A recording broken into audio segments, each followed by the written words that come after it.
बीच उपस्थित हमारे इस क्षेत्र के सभी आदरणीय हमारे भाइयों बहनों माताओं और उपस्थित यहाँ के सभी जनता के लोग, जनता के प्रतिनिधि और अन्य सभी साथियों, सबसे आप सबों का हार्दिक अभिनंदन करता हूँ। हमारे नेता बलराम जी का, जिन्होंने इस क्षेत्र के लिए अपना सर्वस्व को न्यौछावर किया और आज उनकी देन है जो हमारे कोसी क्षेत्र के जितने लोग हैं उनको एक एक यहाँ का जो बच्चा उनको जानते हैं, जो हमारे कॉमरेड थे उनको सारे लोग एक एक बच्चा कहते थे कॉमरेड। उन्होंने जो कोसी क्षेत्र के जनता के लिए, यहाँ के गरीबों के लिए, यहाँ के किसानों के लिए, मजदूरों के लिए उन्होंने जो न्यौछावर अपने जीवन का न्यौछावर किया है, उन्होंने जो काम किया है उनके लिए, उन्होंने जो उनकी भलाई के लिए काम किया है उसको एक एक बच्चा यहाँ का जानता है और कभी उसको लोग भुला नहीं सकते हैं। मैं तो इस कुरिया पट्टी से ही क्लास 4 से यहाँ अपना शिक्षा हुई थी। उसके बाद जब राजनीति में जब आए तो उनसे मेरा पूरा संपर्क बनाया रहता था।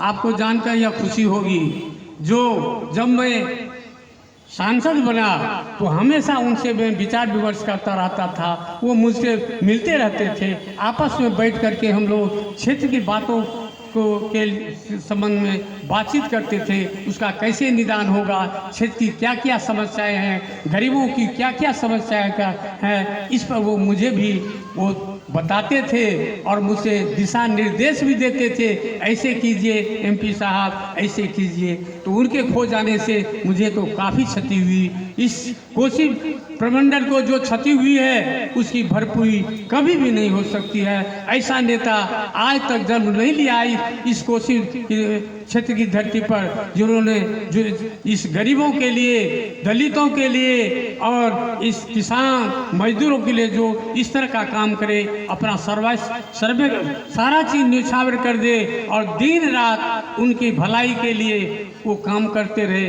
ऐसा नेता देखने में आज तक इनको छोड़ के कोई नहीं मिला। तो यह हम लोगों के लिए जो है बहुत हम लोगों को क्षति हुई है, उस क्षति की पूर्ति कभी नहीं हो सकती। उनको मैं बार बार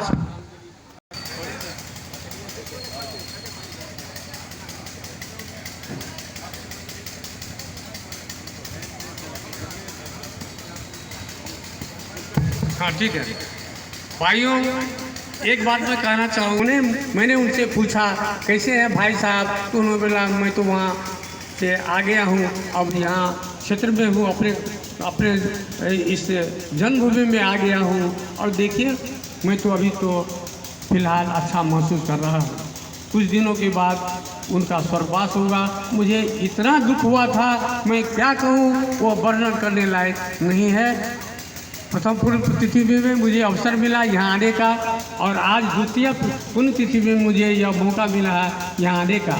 आप सारे लोग उनको श्रद्धांजलि देने के लिए आए हैं। प्रकृति भी उन्हें दोनों पुण्यतिथि में श्रद्धांजलि दी है।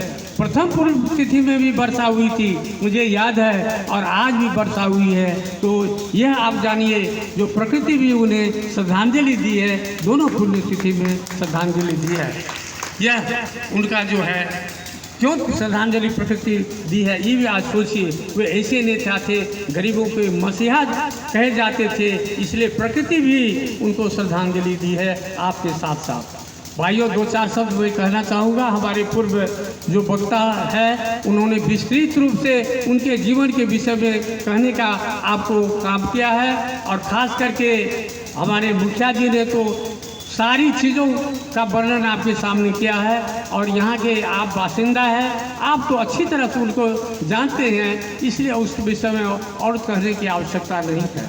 मैं दो चार बातें आपका ध्यान आकृष्ट इस बात पर करना चाहता हूँ। जो भाइयों देखिए, अभी जो ये 9 से 10वां साल चल रहा है, बीजेपी की सरकार देश में आकर के लोगों को, जनता को ठगने का काम किया है। उसने कुछ भी देने का काम नहीं किया।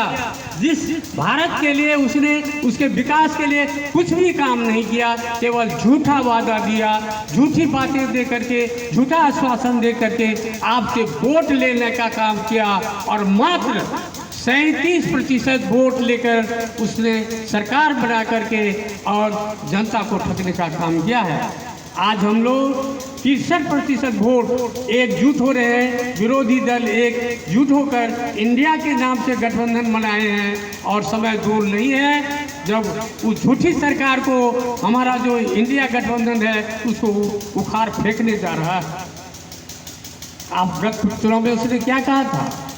लोगों को कहा था, युवाओं को बोला था बेरोजगारी है और आपको हम 2 लाख छात्रों को, बच्चों को हम 1 साल में नौकरी देंगे। क्या हुआ? आज तक कितने बच्चों को नौकरी दिया? 2 नौकरी, 1 नहीं दिया। उसके बदले क्या किया?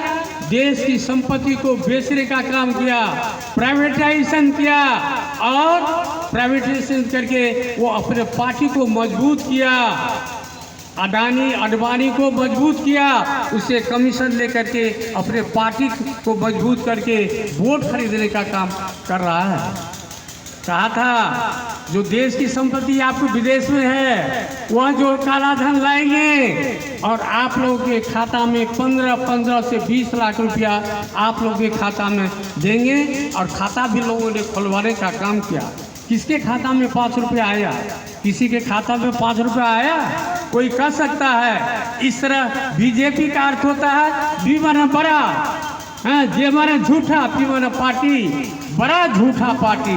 उसने बड़ा झूठ बोल करके आप लोगों से वोट लेने का काम किया और फिर वोट लेकर के देश को आज देखिए बंधक बनाने, पार्टी के को मजबूत करना चाहता है, भारत के संविधान को बदलना चाहता है।